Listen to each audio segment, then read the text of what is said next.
Hello, everyone. I hope you're doing very well. And I also hope that you had a chance to get some rest over your reading week, even though I'm sure some of you were working on school projects and or just working on the side. Okay, so in this video, I want to say a few things about the chapter on depression and but most importantly, on the old mind-body problem and Northof's reformulation of that problem as a world-brain problem. So as you remember, we started off the course along with chapter 1 from Northoff with the old mind-body problem and or the mind-brain problem. And we did that because it really contextualizes everything else that follows in the course and also follows in Northoff's book. Because as you can see by now and appreciate when we're dealing with clinical cases, especially neurological, psychiatric cases, we are dealing with the self, we are dealing with consciousness. Overall, we are dealing with human psychology in relationship to the brain.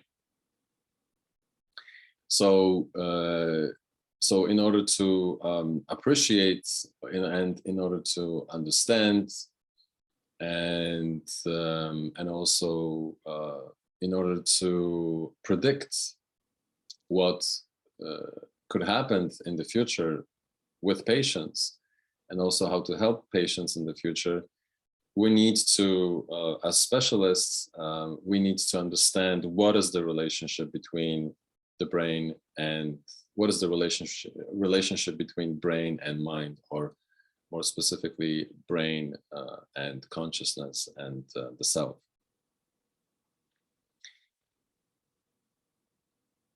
And we, as we have seen, there is very good reason for that, because as we have seen from a neurological perspective and from psychiatric perspective, it is quite evident that specific damage to brain parts leads to specific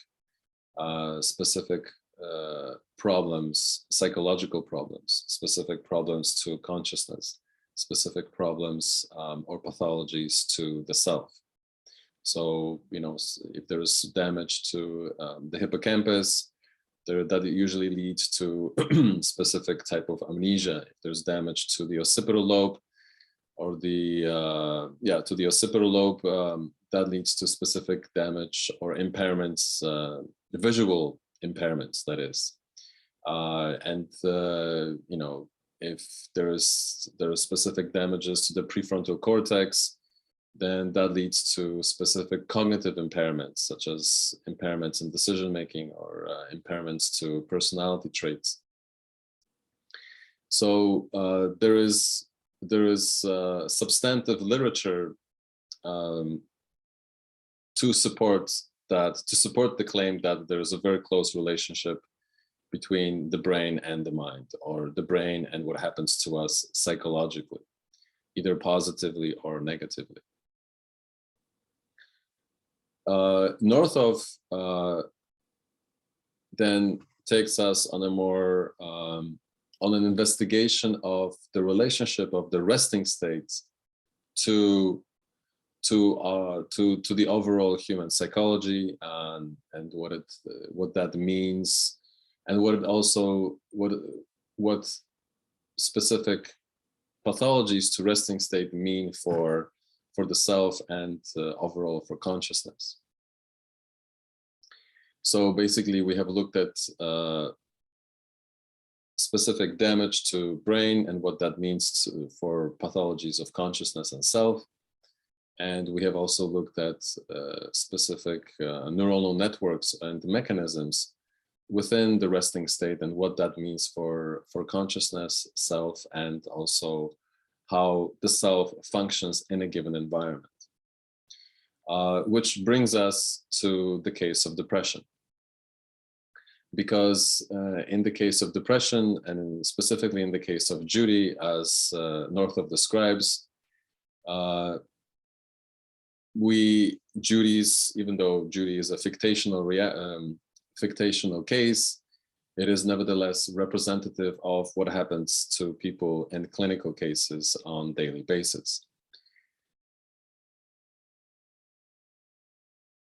In Judy's case, following Northrop's analysis, we see that the mind-body relationship is outdated because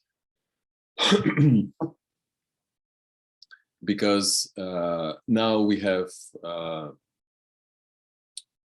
more knowledge, more scientific knowledge about the relationship of genes to neural mechanisms and how that affects the whole subject vis-a-vis a given environment.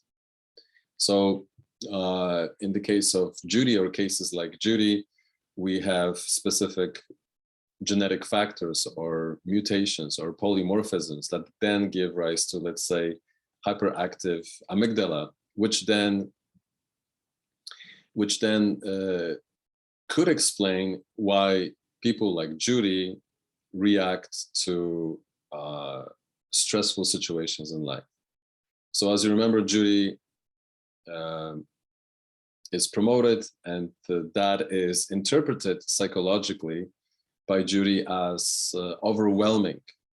Even though she had desired the promotion, she was looking forward to it, that was positive, psychologically positive, but once she got the promotion, that became quite negative or detrimental to, debilitating, psychologically speaking. So you can see how important it is to understand stress and its relationship to genes and the overall psychological makeup of a person from the perspective of how one interprets stressors. If you interpret a given context or a given situation or a given environment as stressful, then that will have specific impact on you psychologically. So in the case of Judy, that unfortunately is the case. She interprets the promotion as days after as overwhelming, which has a debilitating effect, psychological effect, to such an extent that she suffers from clinical symptoms of depression. Now, for Northrop, it is important to look at the genetic component, because if specific genetic polymorphisms lead to hyperactive amygdala, then in the case of people like Judy, we see a hyperactive or overly sensitive reaction to specific events in life. Yes, a promotion can be stressful, right? But in this case, from a genetic perspective, the story most likely is that she undergoes an overly or hyperactive reaction, overly stressful reaction, because of specific genetic markers that give rise then to specific neural reactions, in this case, the amygdala. So if you have overactive amygdala, and if you put it in an environment where it is stimulated, and then the interpretation is that this is overwhelming for the organism, then the amygdala has specific hyperactive reactions, and that sets in a whole chain of psychological problems for a subject. So that is why it is important for Northrop, it is important to look at the genetic component in relationship to specific neural components, and how specific neural components here in the amygdala, for example, lead to specific reactions stress-related reactions for an individual. Now, it is important also to remember that this is not a narrative that moves from A, B to C only one way. That the causal or correlational story that is most likely there is a causal story, but Northoff is, careful not to overstate his position. He's not saying that it is certainly the case that polymorphisms, specific polymorphisms, lead to specific neural sensitivities, okay, which then for sure or most certainly lead to specific psychological problems. He's not saying that. He's saying that there's a strong correlation here, and that this correlation should be further investigated because there is a good reason to think that genetic factors lead to specific neuronal developments that then leads to specific psychological effects in specific environments. So please keep that in mind, that this is not a bulletproof or carved in stone causal relationship. It is a correlation, but it is for the time being, it's supported by literature well enough for us to investigate it further. But the causal the relationship between the three factors or elements, genetic, neural, and environmental, is really reciprocal, as you have seen. So it is important to appreciate that it is the environment that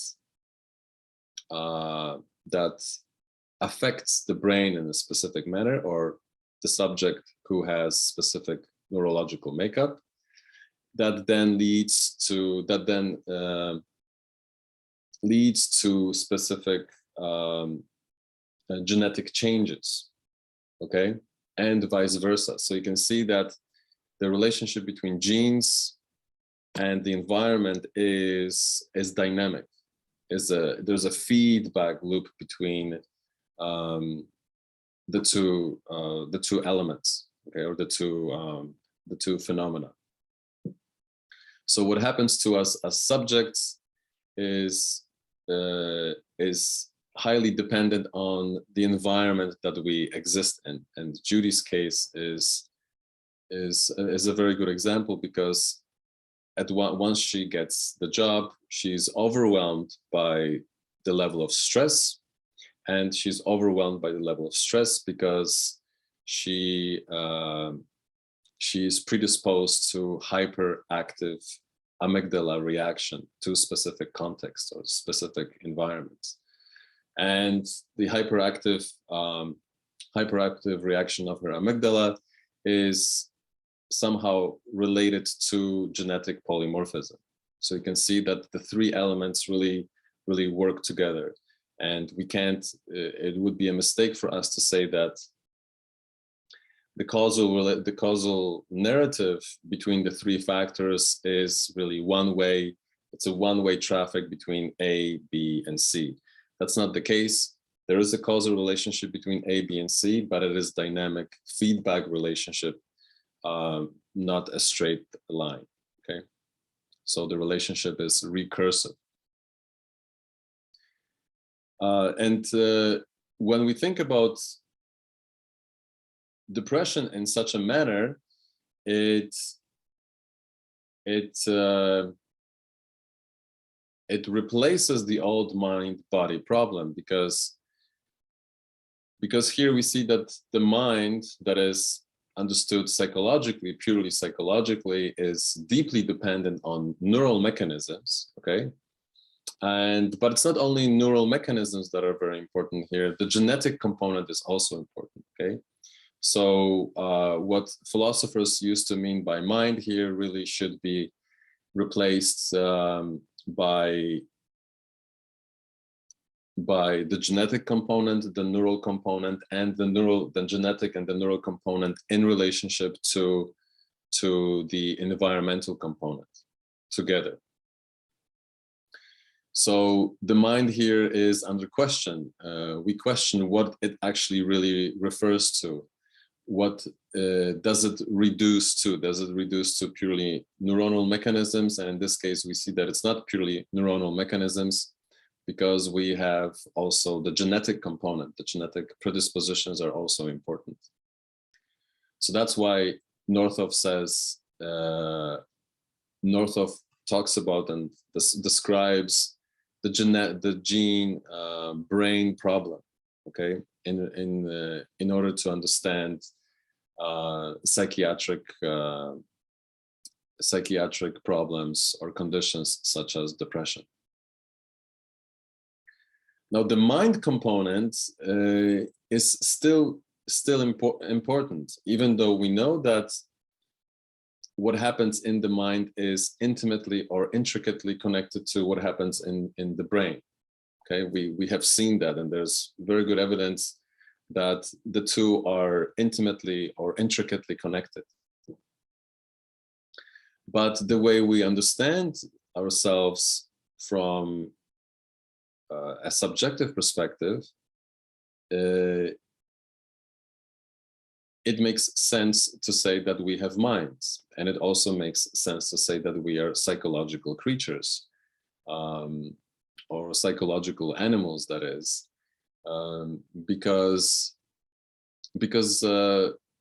what we experience about ourselves is internal, it is subjective, it is from the first person perspective. Okay, so when we experience states of depression, when we experience states of mania, when we experience states of elation, excitement, sadness, disappointment, okay, all of this is felt internally, okay, and the feelings are quite different from what we know about rocks, rivers, and sky, okay, objective phenomena such as rocks, rivers, and sky.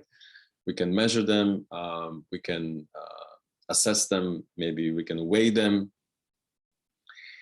They have specific physical properties, but that's not the way the mind feels from the first person perspective. The mind does not feel like a rock from the first person perspective. Sadness, elation, disappointment, love do not feel like beakers of water or specific chemical compounds, okay? So we still, from a conceptual perspective, we still need to refer to the mind and specific psychological features such as, sensations, reflection, cognition, decision-making, memory, because this is where we exist as psychological creatures. We'll exist in the world of consciousness, and that's what it feels like to us. Therefore, we don't use language such as, there are specific neural mechanisms, there are specific chemical reactions taking place in my hippocampus. We don't say that. We say, I have a memory, I have a recollection of a specific memory. Or you say, I don't remember something. You don't use the language of specific neural mechanisms taking place in your brain, okay? Because that's not where we exist as psychological creatures, right? We exist in the world of subjective and conscious experiences, not in the world of neural mechanisms. Even though our minds are intimately connected to the workings of neural mechanisms. So I'm underscoring this in order to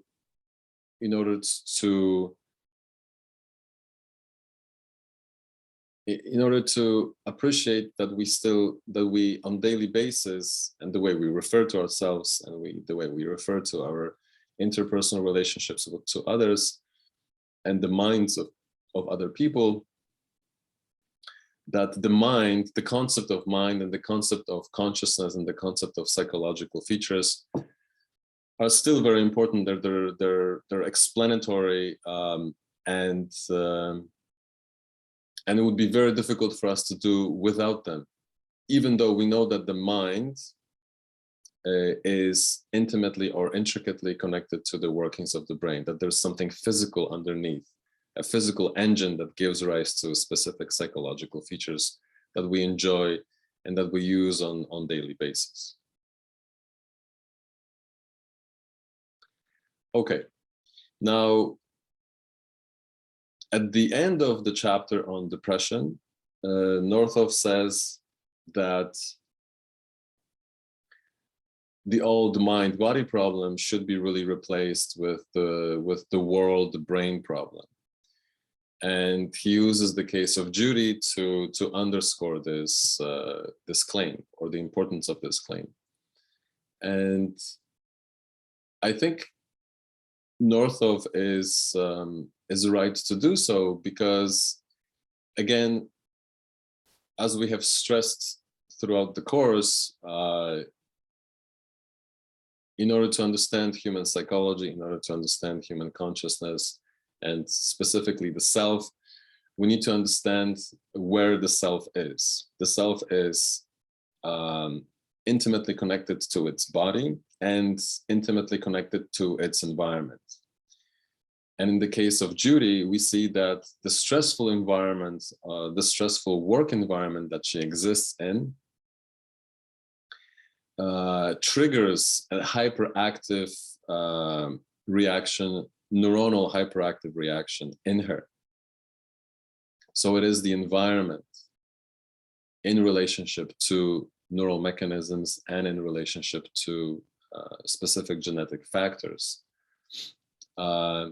that triggers or causes depression here.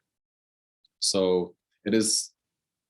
So Northoff really reverses the problem. He says, you know, yes, the mind is important, the brain is very important, brain mechanisms are very important. He also says, look, the genetic component, it's also very important. It cannot be omitted.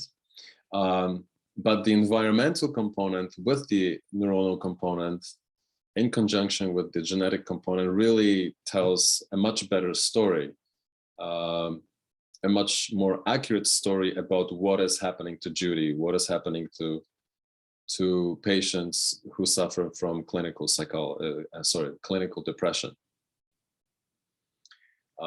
So the mind here in this description is important only to the extent that we learn from the first person perspective what depression feels like, or what depression feels like to other subjects.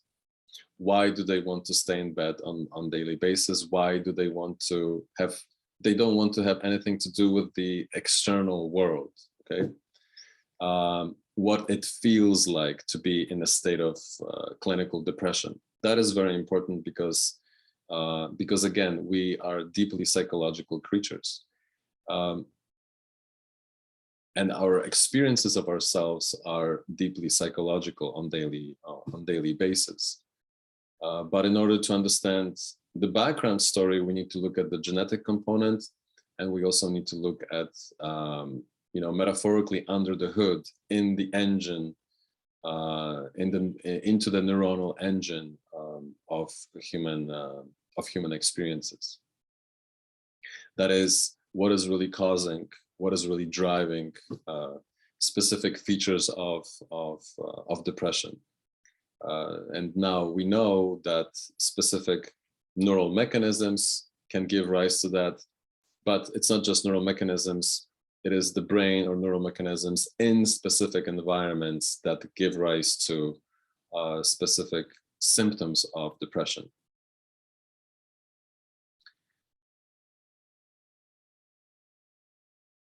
Hence, why Northoff wants to replace or reformulate the old mind-body problem with a problem with what he calls the world brain problem. That is, how the brain functions and interacts with a given environment.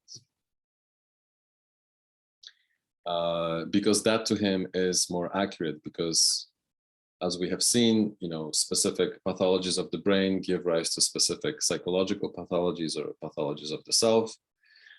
And in order to understand clinical cases like depression or schizophrenia, as we will look at more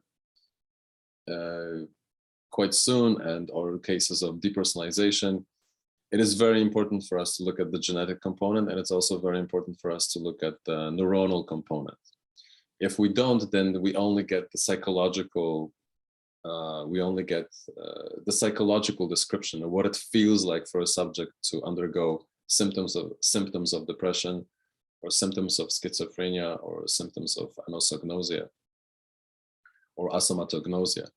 But as important as that is, it doesn't tell us anything about causes, either environmental, genetic, or neuronal causes for such conditions.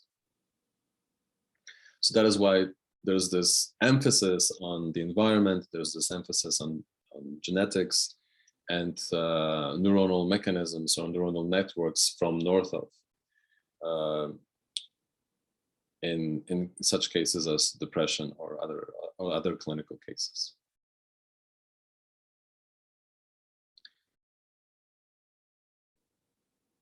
Now, with all this information, it makes sense why Northoff says that the self is really relational. Okay. Now, this claim is not new to us, because we have seen how Northoff has used it in previous chapters, but now with the chapter on depression, we see that the human psychology is really, if we want to understand human psychology and the psychology of self, it is important for us to understand how we interact with our immediate environments. That is, our immediate embeddedness, the environment that we exist in. And so it's not just enough for us to look at, again, it's not just enough for us to look at how we feel. We need to understand how we feel and what we experience, whether in clinical cases or non-clinical cases, acute cases or mild cases. We need to understand how we feel in relationship to our environments, because we're constantly informed or triggered or stimulated by our environments, even though in some circumstances we may think that the causes of our problems or joys are strictly mental, that is, they arise in our minds alone. That may be a mistake. Now, that doesn't mean that we experience them mentally, but it doesn't mean that they are caused mentally. Most likely, it's the case that they are caused genetically, neurologically, or neuronally, that is, and environmentally. We need to look at all of these components and their interplay in order to understand conditions such as depression much better. Therefore, again, the emphasis on moving away from the old mind-body problem and paying more attention to, or more focus on the relationship between the environment, brain, and genetic factors. Now, again, this rings true when we consider the claim of relationality in reference to the self and how it functions in relationship to its body and its environment.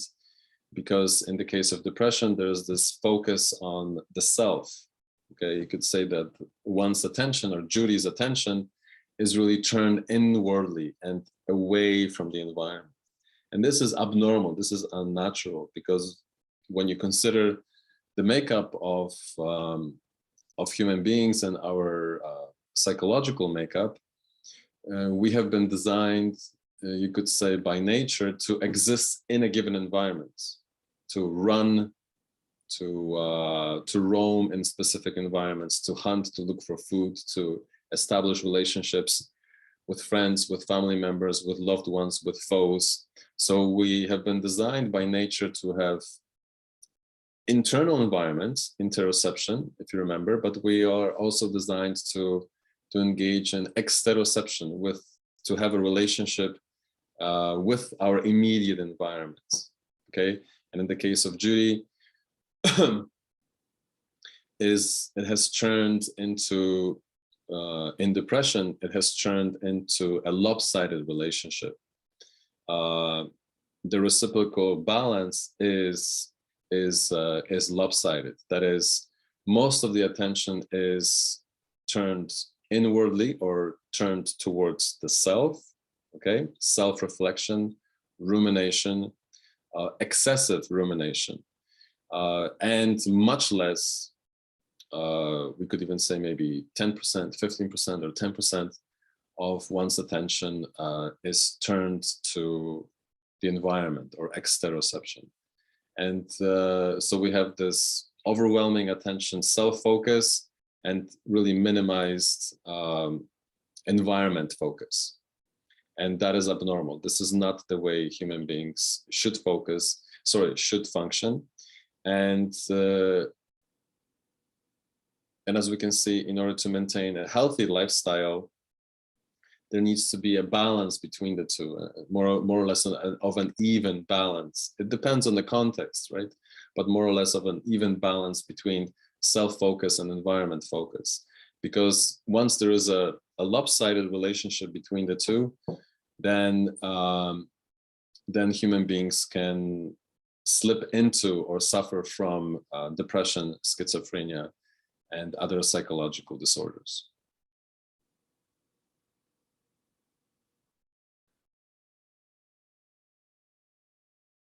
Now, lastly, it is important to remember that Northoff makes this claim about relationality, and he advocates for it because there's also, when you look into the brain, and more specifically look at the brain's resting state, it seems to reflect the lopsided experience, psychological experience of a given self in a given environment. So in the case of Judy, there's the emphasis on self-focus, overly, there's this, a lot of weight is put on rumination, mind wandering, reflection, self-reflection, that is, or self-consciousness, and much less to what is happening in the environment. But this reflects what is happening inside the brain. So Northoff reminds us that the resting state in the midline, in the medial regions or the midline structures, is hyperactive, okay? Which correlates here, according to this description, correlates with self-focus or heightened self-focus. And the parietal regions are hypoactive. They are much less active, okay? So Northoff says, okay, look, there is this lack of balance, neuronal balance, neuronal functional balance inside the brain in patients who suffer from depression, which seems to mirror how such patients experience themselves in given environments. So again, that is why Northoff emphasizes the importance of studying the brain in relationship to its environment and what then that means for understanding what subjects experience from the first person perspective when they are in the throes of depression or schizophrenia, depersonalization, asomatognosia, and so on. Okay, so I hope this has been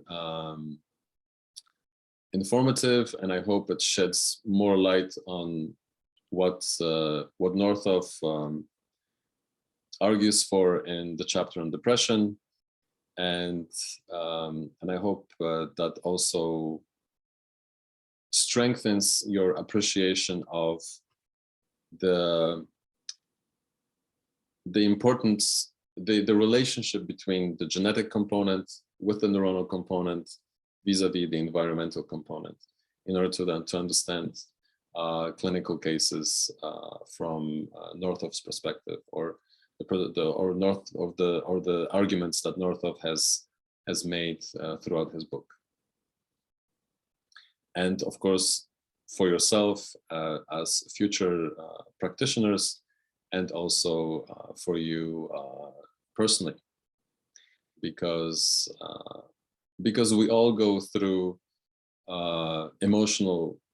we all swing emotionally throughout the day, but not only throughout the day, throughout weeks and months. And you will also see that that you will also change psychologically, or your abilities to experience the way you experience yourself in specific environments will also change in years. So when you're 19, 20, or 21, or 18, or maybe a little bit older, you have specific appreciation of yourself, and you have specific knowledge of yourself. But that will change as you grow older and more mature. And so hopefully this literature will also teach you something personal, and how to recognize maybe small problems or bigger problems, and how to basically live a healthier lifestyle psychologically and bodily into the future. Because that is very important for human beings, especially those who want to flourish in the future with their families. Okay, so I will end it here, and I'll talk to you soon. Take care.